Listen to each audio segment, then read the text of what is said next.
नमस्कार साथियों, कैसे हैं आप लोग। कॉमर्स कंपटीशंस के यूट्यूब चैनल पर आपका एक बार फिर से स्वागत है साथियों। सहायक लेखाकार परीक्षा 2023 के संदर्भ में हमारी निरंतर कक्षाएं जो एमसीक्यूज़ को लेकर के हैं, विषयवार हम एमसीक्यूज़ को सॉल्व कर रहे हैं। आज जो क्लास हुई थी, लाइव क्लास हुई थी, उसमें हमने अधिकार शुल्क यानी कि रॉयल्टी खाते के जो महत्वपूर्ण क्वेश्चन थे उनको देखा था। तो क्लास में कुछ क्वेश्चंस जो हैं वो छूट गए थे। उन क्वेश्चंस की जो रेस्ट ऑफ द क्वेश्चंस हैं उनका सॉल्यूशन जो है वो मैं अब आपको थ्रू वीडियो भेज रहा हूँ। वीडियो को रिकॉर्ड करके आपके सामने भेज रहा हूँ, आप इसको ज़रूर देखिएगा। और जो पिछला वीडियो है आपका या पिछली रिकॉर्डेड क्लास है या लाइव क्लास थी, उसके साथ इसको कंटिन्यूएशन में मिला करके देखिएगा। तो इस समय जो पहला क्वेश्चन मैं देख रहा हूँ वो ये है कि शॉर्ट वर्किंग जो है उसकी राशि को अपलिखित करते समय पट्टेदाता अपनी पुस्तकों में लेखा करता है। देखिए यहाँ पट्टेदाता की बात आ रही है, पट्टेदाता है। पट्टेदाता को यहाँ फिर से आप समझ लीजिए कि पट्टेदाता होता कौन है। पट्टेदाता होता है मालिक, ठीक है ना। मालिक जो संपत्ति का मालिक है या भूमि का मालिक है वो है। तो वो क्या कर रहा है, वो ये कर रहा है शॉर्ट वर्किंग की राशि जो है को अपलिखित करते समय। देखिए शॉर्ट वर्किंग क्या होती है, देखिए पट्टेदार के लिए वो शॉर्ट वर्किंग होती है और पट्टेदाता के लिए क्या होता है, वो सरप्लस होता है। क्या होता है, सरप्लस होता है। तो इस सरप्लस की राशि को वो अपलिखित कर रहा है, यानी कि पट्टेदार को वो वापस कर रहा है। तो जब इसने अपने खाते में, पट्टेदाता ने जब जो सरप्लस की राशि आई होगी तो उसको इन्होंने अपने खाते में क्रेडिट किया होगा।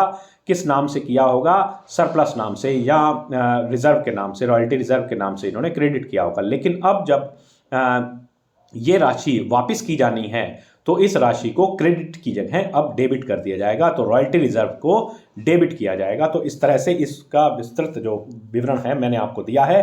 कोशिश रहेगी कि आप इसको समझ लीजिए, ठीक है। आगे देखते हैं, अगला क्वेश्चन देखते हैं कि ईंट भट्टे में सामान्यतः दरें निर्धारित होती हैं। ईंट दर में जो है कि किस तरह की दरें निर्धारित होती हैं ईंट भट्टे में। ईंट भट्टा क्या होता है, देखिए ईंटें बनाने का काम जहाँ होता है उसे ईंट भट्टा कहा जाता है। और यहाँ पर क्या होता है, मिट्टी की खुदाई का काम होता है और उसके आधार पर जो है रॉयल्टी की राशि तय होती है। तो यहाँ पर जो मिट्टी खुदाई होती है वो प्रति घन मीटर की दर से की जाती है। तो ऑप्शन नंबर 1 इसका ठीक उत्तर होगा।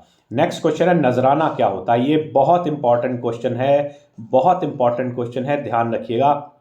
ये क्वेश्चन आ सकता है, ठीक है। नजराना क्या होता है, देखिए अभी तक हमने किराया पढ़ा है और रॉयल्टी पढ़ी है यानी कि अधिकार शुल्क पढ़ा है, लेकिन अब हम नया टर्म पढ़ रहे हैं नजराना। नजराना क्या होता है, देखिए जो कई बार ऐसा होता है कि जो पट्टेदार होता है उसको रॉयल्टी की राशि तो देनी ही पड़ती है, उसके अतिरिक्त राशि भी उसको देनी पड़ती है जो कि भूस्वामी द्वारा मांगी जाती है। और तब उसको राशि को, जो अतिरिक्त राशि वो पेमेंट करता है, रॉयल्टी से आगे राशि जो वो देता है उसे हम जो है नजराना कहते हैं। तो ये क्वेश्चन ऑप्शन नंबर 3 पर सही जाएगा। नजराना खाता खोला जाता है किसकी पुस्तकों में खोला जाता है, देखिए कहीं भी नहीं खोला जाता। पट्टेदार की पुस्तकों में खोला जाता है और पट्टेदाता की पुस्तकों में खोला जाता है। तो ये आंसर है पट्टेदार की पुस्तकों में। ऑप्शन नंबर 2 पट्टेदार की पुस्तकों में नजराना खाता खोला जाता है, ध्यान रखिएगा। नेक्स्ट क्वेश्चन हम देखते हैं, नजराना देय होने पर राशि को क्या किया जाता है। नजराना देय हुआ है तो नजराना देय होने पर, अब चूंकि पट्टेदार की बात हो रही है तो पट्टेदार नजराना देगा तो उसके लिए तो ये एक तरह से खर्चा है, व्यय है। तो व्यय को वो क्या करेगा, वो डेबिट करेगा, नजराने खाते को वो डेबिट करके इस का लेखा करेगा। आगे देखते हैं, नजराने की राशि को प्रतिवर्ष अपलिखित करने के लिए क्या किया जाता है। ये भी बहुत अच्छा क्वेश्चन है। इस अपलेखन के संबंध में भी प्रश्न बन सकता है कि नजराने की राशि जो है वो प्रतिवर्ष अपलेखित करने के लिए क्या किया जा सकता है। लाभानी खाते को क्रेडिट किया जाएगा और नजराना खाते को डेबिट किया जाएगा। तो ये ऑप्शन बन रहा है पहला। दूसरा है नजराना डेबिट किया जाएगा और लाभानी खाता क्रेडिट किया जाएगा। तीसरा ऑप्शन बन रहा है नजराना डेबिट किया जाएगा और रॉयल्टी खाते को क्रेडिट किया जाएगा। और चौथा बन रहा है लाभ हानि खाता डेबिट किया जाएगा और नजराना को क्रेडिट किया जाएगा। देखिए अभी हमने पीछे क्वेश्चन देखा है, पीछे क्वेश्चन में ये आ रहा है कि नजराना जब देय होता है तो एंट्री क्या की जाती है, नजराना देय होने पर एंट्री की जाती है नजराना डेबिट। तो नजराना डेबिट किया जा रहा है तो अब नजराने की राशि जो है अपलिखित हो रही है, यानी कि हमें वापस प्राप्त हो रही है, राइट ऑफ कर रहे हैं उस घाटे को या उस व्यय को राइट ऑफ किया जा रहा है। तो राइट ऑफ करते समय जब ये पहले डेबिट हो चुका है तो अब इसे हम क्रेडिट करेंगे, ठीक है। तो यहाँ पर ये वाला ऑप्शन ठीक बैठ रहा है, लेकिन यहाँ पर और कोई ऑप्शन नजराना क्रेडिट के साथ है नहीं। अब नजराना क्रेडिट करेंगे तो नजराने की राशि को जो है हम कहाँ अपलिखित करेंगे, यानी कि नजराने की राशि जो हमने अतिरिक्त दी है वो हमारे लिए व्यय है और व्यय को हम डेबिट कर देंगे प्रॉफिट एंड लॉस अकाउंट में। तो ऑप्शन नंबर 4 इसका बिल्कुल सही बैठता है।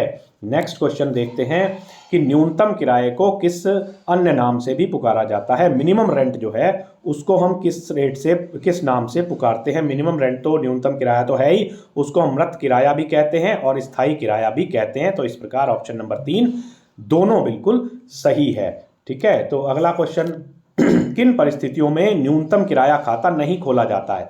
किन परिस्थितियों में न्यूनतम किराया खाता नहीं खोला जाता है। देखिए, न्यूनतम किराया होता क्या है, जब अधिकार शुल्क की राशि अधिक नहीं होती है, कम होती है और न्यूनतम किराया ज़्यादा होता है तो हमें उसको जो आगे अपलिखित करने के लिए मिनिमम रेंट अकाउंट भी खोलना पड़ता है। लेकिन कई बार कंडीशन ऐसी आती हो कि या तो वो बराबर रहता है या जो है मिनिमम रेंट कम रहता है और रॉयल्टी ज़्यादा रहती है, तो उस कंडीशन में हमें खाता खोलने की आवश्यकता नहीं है।